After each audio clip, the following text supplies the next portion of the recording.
Hey guys, a very warm welcome. In this guide we're going to check the Slayer.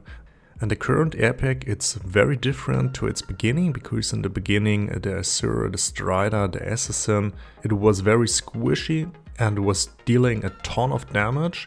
This changed now to lower damage and more tankiness. And after you've seen the one or the other video on YouTube, you maybe think that the Strider is the Slayer is a very strong class and you could play it. So of course it's possible, but what you have seen in the video which made you go for the Slayer has been done with a lot of buffs and items from different events, usually increases the power of an original Slayer. So in this video we will gonna have a look on everything what you need to build your Slayer to the maximum which is possible. We will start with a look on his equipment. Starting with the helmet, it's a plus 24 dragon helmet. Plus 24 is because it increases all of the skills plus 3 and decreases the cooldown of the skills. As you can see here, my Slayer isn't really finished because this helmet usually should be critical power and strength.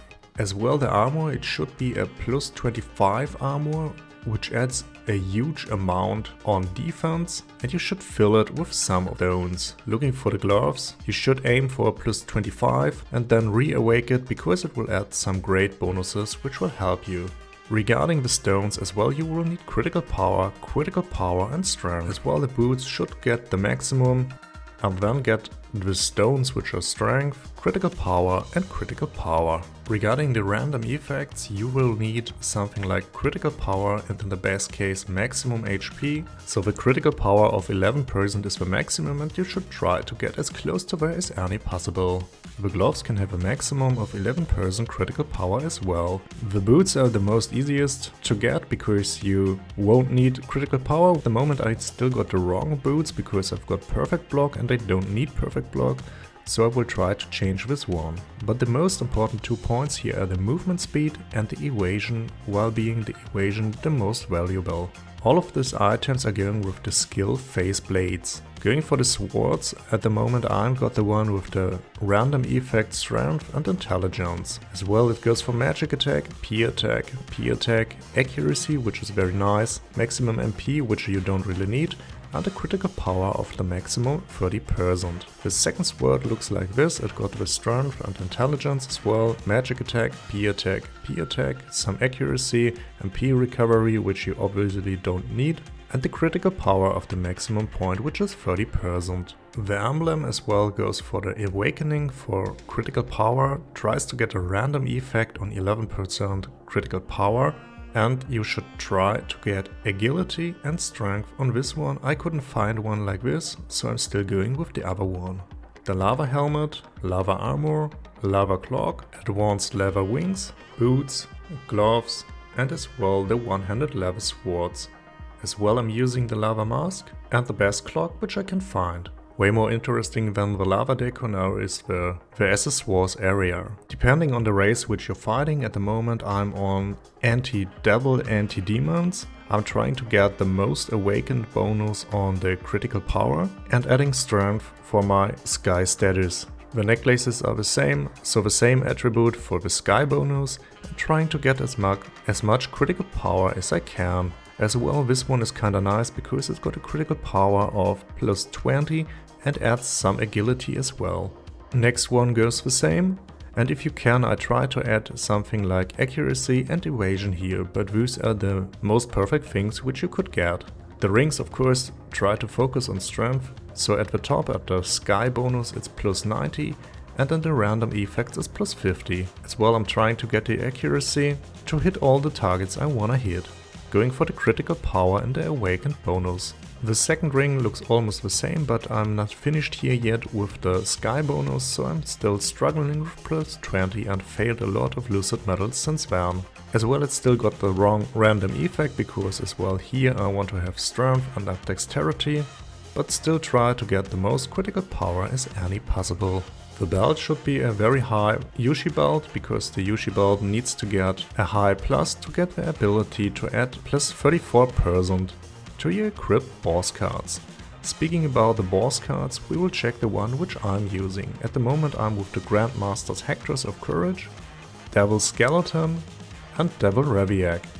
Depending on the situation, you can always change here. For example, if you need some more heals, you can go for the Soul of Lunacy one. Soul of Lunacy is this one, and it adds some PDEF, Vitality, which both is not the very important part of this, but it adds the Devil's Restoration effect, and this one can be very helpful. Yushiva one I would only recommend in the very beginning, because in the late game you get way better cards which you can use. As well, the Baga card can be very interesting because you are an Asura and Asura need evasion, and the Baga card adds another plus 20% on evasion. Then as well, the Wooden Devil will be some kind of very interesting because it adds Pierce plus 30%, and this one gets interesting when you want to enter the Sorrow dungeon. As well, you can think about the Mephisto card, because it's the light version of the Devil Reviac one. Having a look to the pads, I'm using the Bloodthirsty Slaughterer, which gives me a unity. The next pad which I'm using is some of the soul pads, which got the ability to buff me with the Unity Pig Spirit. Actually, it's not a unity, it's just a buff, which adds around 374.1 evasion, and evasion is super helpful in case of being an Asura. Of course, you will always need a Gnoll. Every class will need a Gnoll because it got the Reflecting Shield buff, and the Reflecting Shield buff is a buff which greatly reduces any damage coming to you. And the last important part is the Death Tyrant. Death Tyrant got his +1 awakening. You can always choose, because between the blue one and the red one, it doesn't matter, you can use any of them because any of them is increasing any skill by +1. Talking about the skills, we will now handle over to the skill menu. You got the basic skills, and the basic skills are very important if you're playing the Asura race, because here is a skill which is called Evasive Resilience, and it increases your maximum HP by a percentage of your evasion and your maximum MP by a percentage which is lower of your evasion. So this is as well the point why evasion is so important for any Asura class. Going to the skills from the first job, you will have a skill which increases your evasion a little bit. The Oblivion skill, which I think no one is using anymore, even it greatly reduces the threat.